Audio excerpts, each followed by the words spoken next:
عبدالله بن مسعود رضی اللہ عنہ روایت تے پیغمبر صلی اللہ علیہ وسلم وی آخر من يدخل الجنة رجل آخرنی کس چی با جنت تا ننوزی اللہ به د جهنم نه راوباسي او ډېر کمزوری به او سکاره به ترې جوړ شوي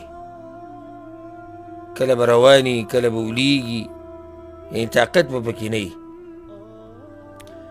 پیغمبر صلی الله علیه وسلم وی فاذا ما جاوزها التفت الیها کله چې د جهنم نه واوړي نو د جهنم ته به وګوري بیا شاته او دا به وایي چې تبارک الذي نجاني منک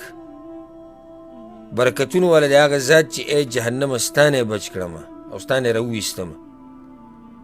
او ګوره دته دا نعمت داسې ښکاري دا کوم چې ول الله ورکړی دی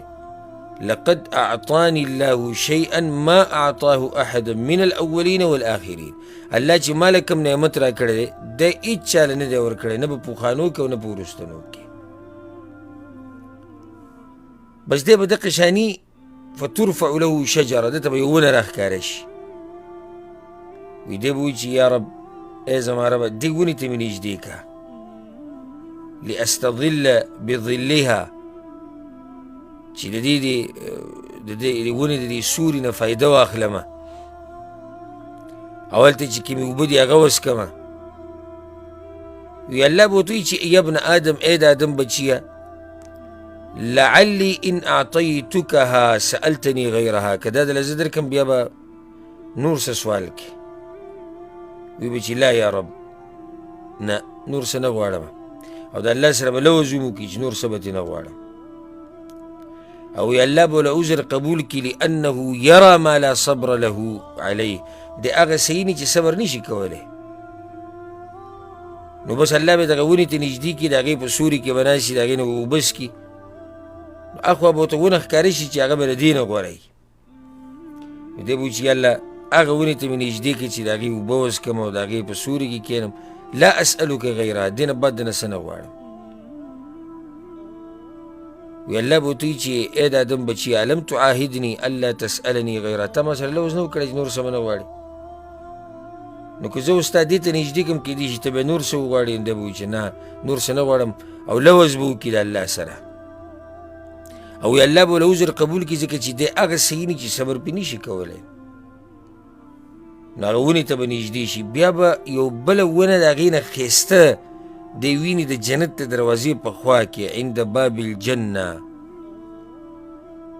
او پیغمبر صلی الله علیه وسلم چې دا ونه د هغه تېر شوو دوو ونو نه به غوره نو دی به وایي چې یالله دې ونې ته مې نږدې کړي چې دې سوري کې کښېنم او اوبه یې وڅکمه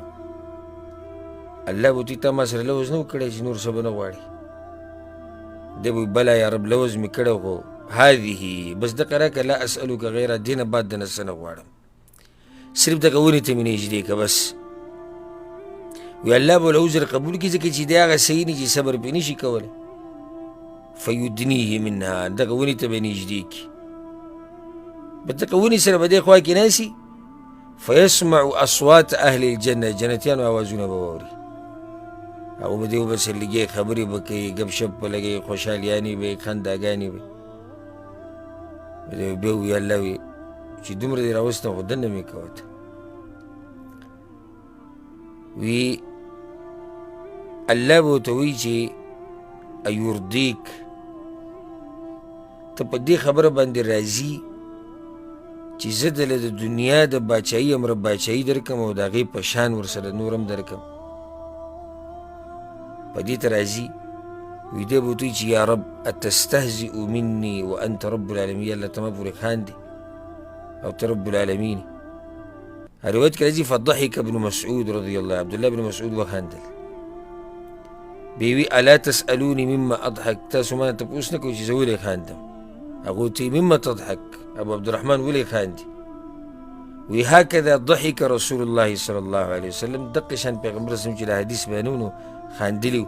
نو موږ ته تپوس وکړو مما تضحکو یا رسول الله ولې خاندي یا رسول الله وی من ضحک رب العالمین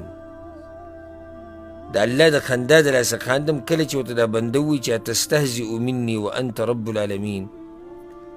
ته ما پورې خاندې او ته رب العالمین وی الله به ورته په خندا شي وی به ورته چې انی لا استهزئ منک زه چا پورې خندا نه کوم ولكني على ما اشاء قادر، زه چې څه وغواړم په هغې باندې قادر